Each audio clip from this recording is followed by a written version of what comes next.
नमस्कार, India voice देख रहे हैं आप और मैं हूं आपके साथ शिवम दुबे। इंडिया वॉइस के खास कार्यक्रम खबर दिन भर में आप सबका स्वागत है। बुलेटिन की शुरुआत करेंगे तो आखिरकार बुलडोजर चल ही गए। जी हां, अयोध्या में 12 साल की बच्ची के साथ गैंगरेप मामले में आरोपी सपा नेता मोइन खान के घर पर बुलडोजर की कार्रवाई हुई, मगर अब इस बुलडोजर की गरज सियासी सुनामी लेकर आई।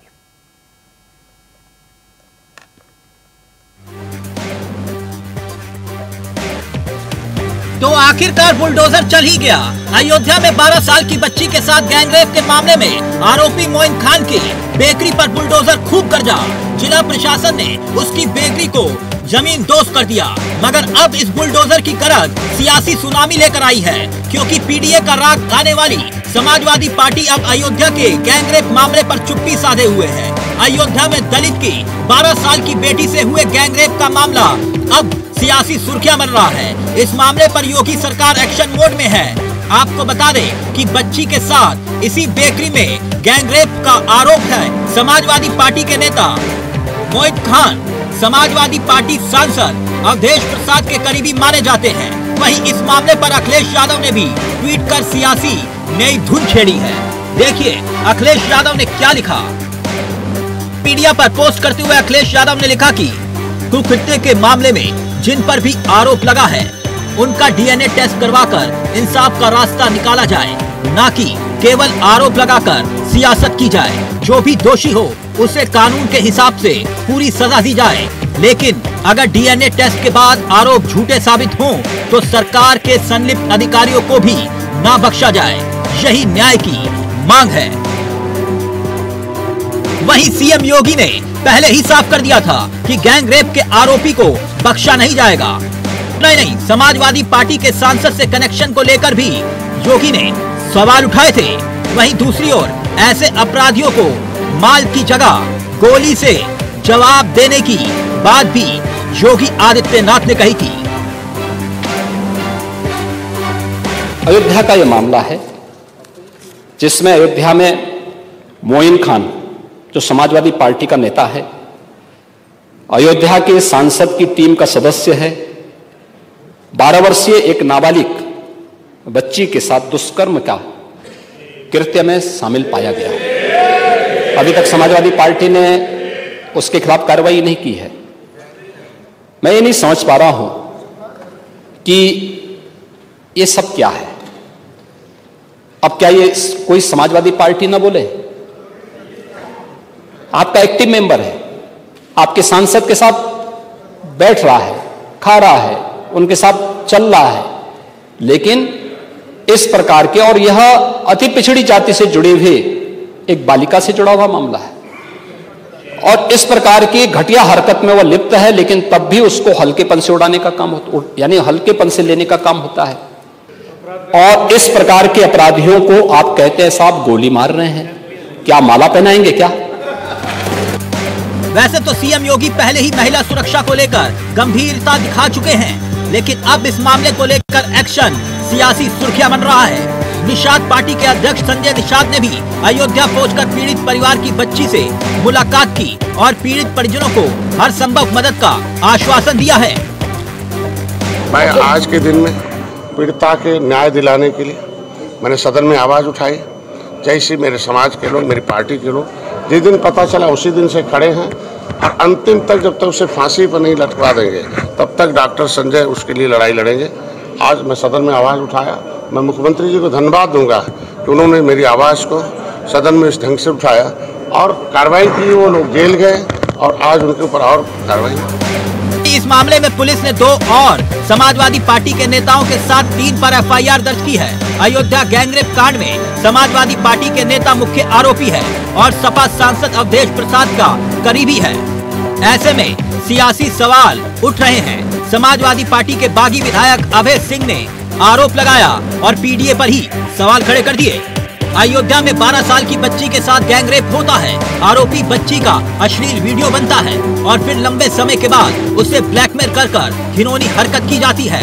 मामले का खुलासा हो चुका है, अब जांच चल रही है, लेकिन इस एक्शन के बाद सियासी सवाल क्यों? Bureau report, India voice, Lucknow.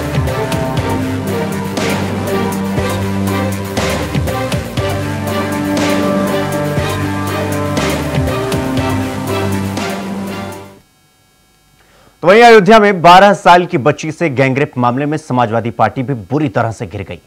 आरोपी और समाजवादी पार्टी के नेता मोइन खान के साथ तस्वीर और संबंधों पर अब फैजाबाद से मौजूदा सांसद अवधेश प्रसाद का बयान सामने आया।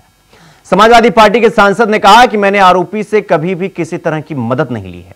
जहां तक आरोपी के साथ फोटो का सवाल है तो लाखों लोग हमारे साथ फोटो खिंचवाते हैं और सेल्फी लेते हैं। बीजेपी को इस तरह की राजनीति नहीं करनी चाहिए। सुनिए अवधेश प्रसाद ने क्या कुछ कहा। घटना का सवाल है। यह घटना बहुत ही दर्दनाक है और शर्मनाक है, और इस घटना की जितनी निंदा की जाए शब्द छोटा हो जाएगा। इस घटना से संबंधित जो भी लोग हैं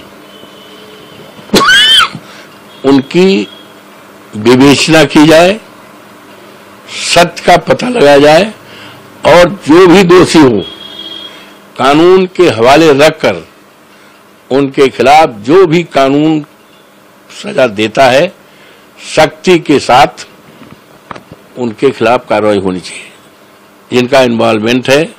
और इस दिशा में पुलिस को भी चाहिए, वरिष्ठ पुलिस अधिकारियों को चाहिए, विवेचक को चाहिए, जो आईओ होते हैं, जो तफ्सीर जिसको कहते हैं, कि किसी भी दबाव में, किसी भी के दबाव में ना करके दूध का दूध पानी का पानी अलग करें।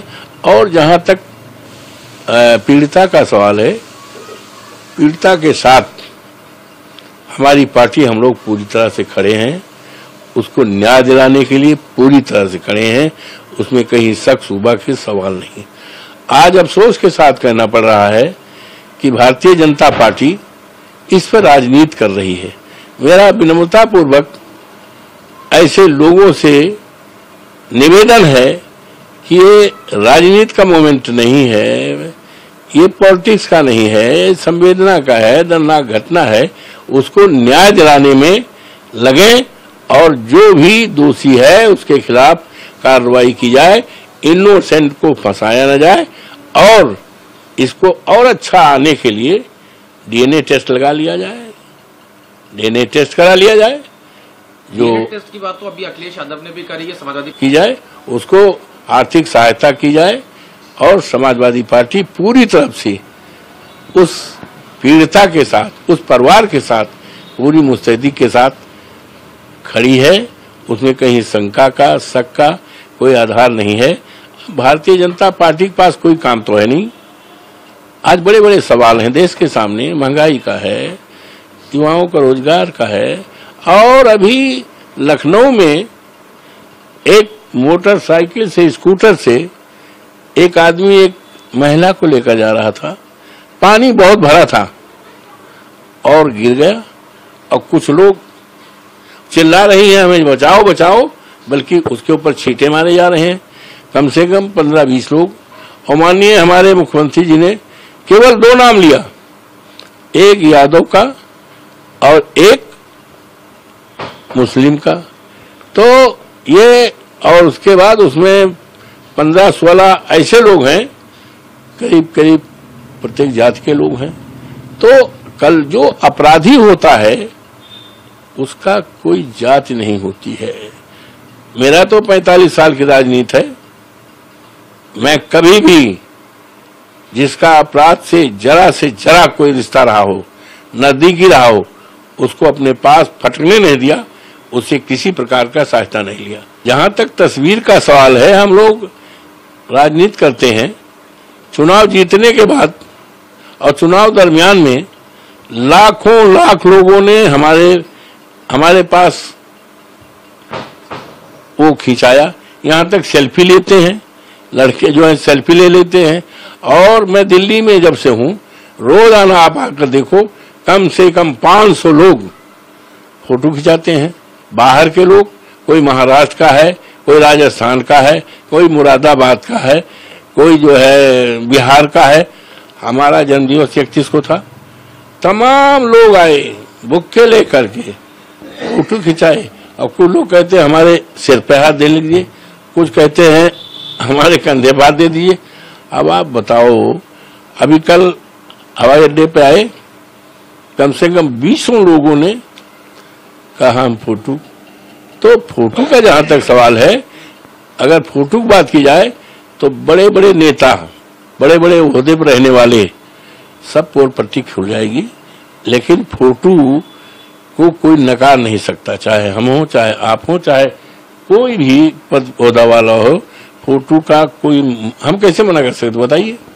हम जा रहे हैं और 4 लोग देखे कि ये सांसद है जो देखे, अरे मैं प्रणाम करता हूँ, अरे आप हम फोटो, खाना खाने जाते हैं तब वो कर लेते हैं। तो फोटो का ये सवाल है, तो भारतीय जनता पार्टी को इस तरह की राजनीति करना नहीं चाहिए और भारतीय जनता पार्टी को पीड़िता के साथ न्याय करना चाहिए। तो यहां पर रुकेंगे एक छोटे से ब्रेक के लिए, खबरों का सिलसिला जारी है, फौरन लौट रहे हैं। ब्रेक के बाद एक बार फिर आप सबका स्वागत है मेरे साथ। रुक करेंगे अगली खबर की ओर। प्रधानमंत्री नरेंद्र मोदी ने शनिवार को दिल्ली में कृषि अर्थशास्त्रियों के 32वें अंतर्राष्ट्रीय सम्मेलन यानी ICAE का उद्घाटन किया। इस दौरान उन्होंने कहा, मुझे खुशी है कि 65 साल के बाद ICAE की ये कॉन्फ्रेंस भारत में फिर से हो रही है। सुनिए प्रधानमंत्री ने क्या कुछ कहा। 2000 वर्ष पहले कृषि पराशर नाम से जो ग्रंथ लिखा गया था, वो पूरे मानव इतिहास की धरोहर है। ये वैज्ञानिक खेती का एक कॉम्प्रिहेंसिव डॉक्यूमेंट है, जिसका अब ट्रांसलेटेड वर्जन भी मौजूद है। इस ग्रंथ में कृषि पर ग्रह नक्षत्रों का प्रभाव, बादलों के प्रकार, रेनफॉल को नापने का तरीका और फोरकास्ट, रेन वाटर हार्वेस्टिंग, जैविक खाद, पशुओं की देखभाल, बीज की सुरक्षा कैसे की जाए, स्टोरेज कैसे की जाए, ऐसे अनेक विषयों पर इस ग्रंथ में विस्तार से बताया गया है। इसी विरासत को आगे बढ़ाते हुए भारत में एग्रीकल्चर से जुड़ी एजुकेशन और रिसर्च का एक मजबूत इकोसिस्टम बना हुआ है। Indian council of agriculture research के ही 100 से ज्यादा रिसर्च संस्थान है। भारत में एग्रीकल्चर और उससे संबंधित विषयों की पढ़ाई के लिए 500 से ज्यादा कॉलेज है। भारत में 700 से ज्यादा कृषि विज्ञान केंद्र है, जो किसानों तक नई टेक्नोलॉजी पहुंचाने में मदद करते हैं। साथ प्राचीन एग्रीकल्चर और फूड को लेकर हमारी मान्यताएं हैं, हमारे अनुभव हैं और भारतीय कृषि परंपरा में साइंस को, लॉजिक को प्राथमिकता दी गई है। आज फूड और न्यूट्रिशन को लेकर इतनी चिंता दुनिया में हो रही है, लेकिन हजारों साल पहले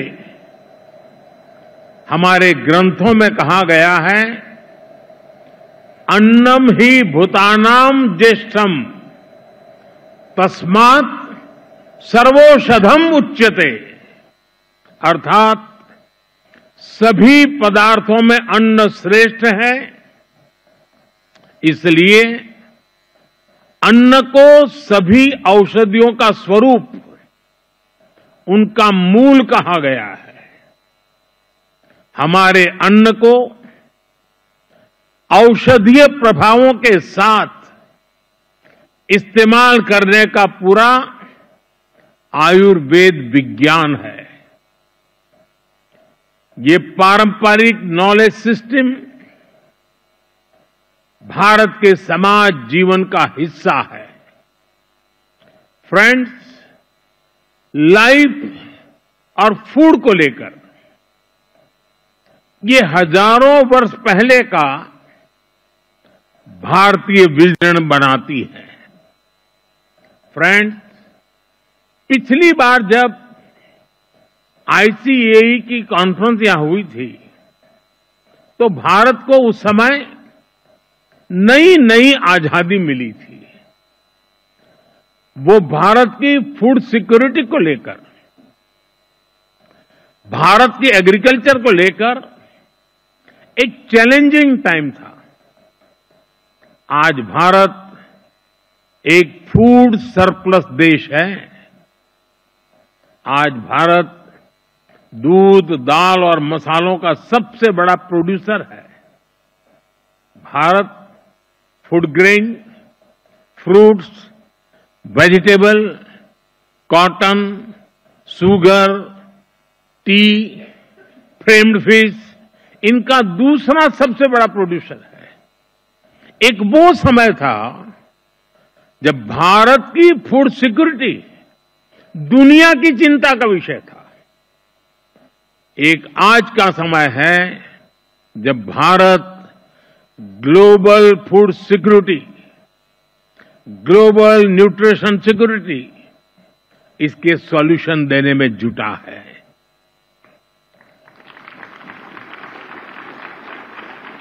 इसलिए फूड सिस्टम ट्रांसफॉर्मेशन जैसे विषय को डिस्कस करने के लिए भारत के अनुभव बहुमूल्य है। तो प्रधानमंत्री नरेंद्र मोदी कृषि अर्थशास्त्रियों के 32वें अंतर्राष्ट्रीय सम्मेलन के उद्घाटन कार्यक्रम में पहुंचे। इस दौरान केंद्रीय कृषि मंत्री शिवराज सिंह चौहान भी मौजूद रहे। साथ ही उन्होंने सम्मेलन को संबोधित भी किया और कहा, प्रधानमंत्री नरेंद्र मोदी के नेतृत्व में भारत की कृषि विकास दर दुनिया में सबसे ज्यादा बनी हुई है। भारत अब प्राकृतिक खेती पर बल दे रहा है। कृषि अर्थशास्त्रियों का 32वां अंतर्राष्ट्रीय सम्मेलन था। नरेंद्र मोदी जी के नेतृत्व में आज भारत की कृषि विकास दर लगातार दुनिया में सबसे ज्यादा बनी हुई है। हमने जो प्रधानमंत्री जी के नेतृत्व में प्रयत्न किए हैं, उत्पादन बढ़े, लेकिन साथ में भारत की चिंता भी रही है कि वो उत्पादन सुरक्षित उत्पादन हो, मानव शरीर के लिए भी और धरती के स्वास्थ्य के लिए भी, मिट्टी के स्वास्थ्य के लिए भी। हमारे प्रधानमंत्री जी की भी चिंताएं हैं। केमिकल फर्टिलाइजर के अधिक उपयोग के कारण जो उत्पादित अन्न हो, फल और सब्जियां हो, उसके विपरीत प्रभाव मानव शरीर पर पड़ रहे हैं और लगातार सॉइल हेल्थ खराब हो रही है। इसलिए भारत अब प्राकृतिक खेती पर बल दे रहा है। हमारे सामने अनेकों चिंताएं हैं, मैं विस्तार में नहीं जाऊंगा। पूरी तरह से भूख और कुपोषण समाप्त करना है, क्लाइमेट चेंज के खतरों से निपटना है, बढ़ते हुए तापमान के कारण घटता हुआ उत्पादन गंभीर चिंता का विषय बना हुआ है। आने वाली पीढ़ियों की भविष्य की भी हमको चिंता करना है। और आप सब जिस क्षेत्र के अधिकारी विद्वान हैं, इस मंच पर विचार विमर्श के माध्यम से जो आज हमारे सामने समस्याएं हैं, उनके समाधान में जुटेंगे। और मुझे पूरा विश्वास है आपके लगातार चिंतन से, मंथन से जो निष्कर्ष निकलेंगे वो हमारी सतत खाद्य प्रणाली के लिए और कृषि के लिए बहुत उपयोगी साबित होंगे। भारत की परंपरा है वसुधैव कुटुंबकम की। तो वहीं गोरखपुर में उत्तर प्रदेश के मुख्यमंत्री योगी आदित्यनाथ का बयान सामने आया है, जिसमें उन्होंने कहा कि 6 साल में बदलती तस्वीर सभी ने देखा है। प्रदेश में स्वास्थ्य सुविधाएं बेहतर हुई हैं। सुनिए मुख्यमंत्री ने क्या कुछ कहा।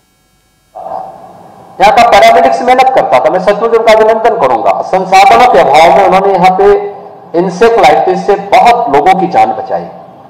लेकिन इस सब के बावजूद प्राइवेट टैक्सी से लोग आते थे, उसी नगर से टेम्पो से आते थे, महाराजगंज से, बार्थ नगर से भी टेम्पो से आते थे।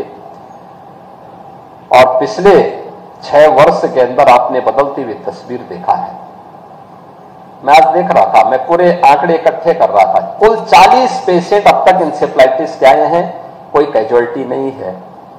ये दिखाता है बीमारी पर प्रभावी नियंत्रण कैसे होता है। एक मॉडल है, एक स्टडी है ये, हम इसको देश के सामने, दुनिया के सामने रख सकते हैं। हमने सफलता प्राप्त की इसलिए क्योंकि यहां पे डॉक्टर्स की टीम, स्वास्थ्य विभाग और चिकित्सा शिक्षा विभाग की टीम अंतर विभागीय समन्वय के माध्यम से प्रशासन के साथ में, पब्लिक के साथ में, स्टेक होल्डर्स के साथ में, अंतर्राष्ट्रीय संस्थाओं के साथ मिलकर के उसको प्राप्त करने के लिए अडिग दिखाई दी। हम आभारी हैं प्रधानमंत्री मोदी जी के, जिन्होंने आने के बाद इंसेफ्लाइटिस की समस्या का समाधान हो, यहां के मासूम जो असमय काल कलवित होते हैं उन्हें इससे मुक्ति मिले, इसके लिए उन्होंने गोरखपुर में पहले इस बीआरडी मेडिकल कॉलेज में सुपर स्पेशलिटी का ब्लॉक दिया, जो इस कॉलेज में, इस मेडिकल कॉलेज में बाल संस्थान के बगल में बनकर के तैयार हो चुका है और कोरोना कालखंड में उसने सैकड़ों लोगों की जान बचाई थी। हम आभारी हैं प्रधानमंत्री मोदी जी के, जिन्होंने गोरखपुर में आईसीएमआर की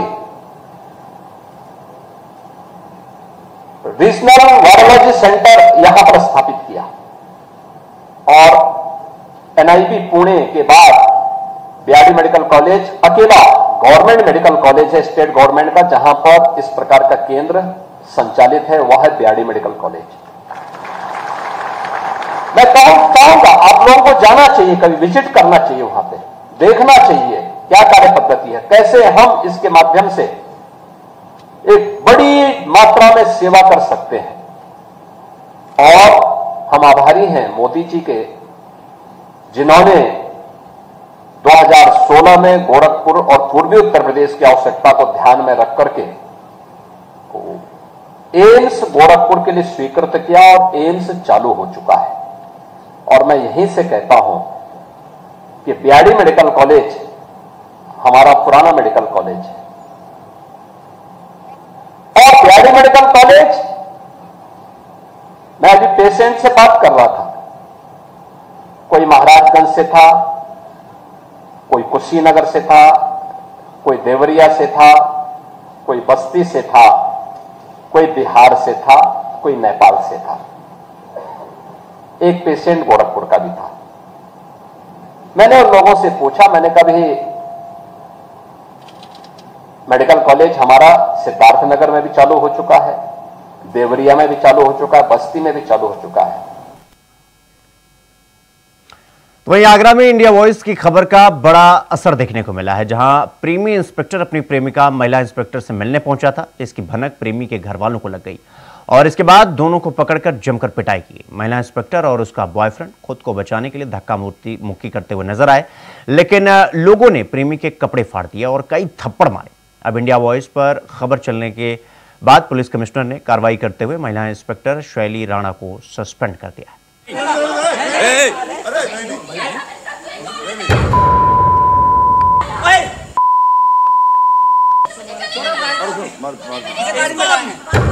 भाई साहब अभी नहीं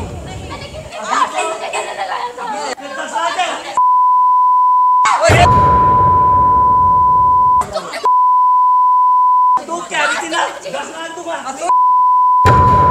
परमिशन से शादी की थी, शादी के बाद पकड़ लिया था। ये कितना बड़ा बदमाश नहीं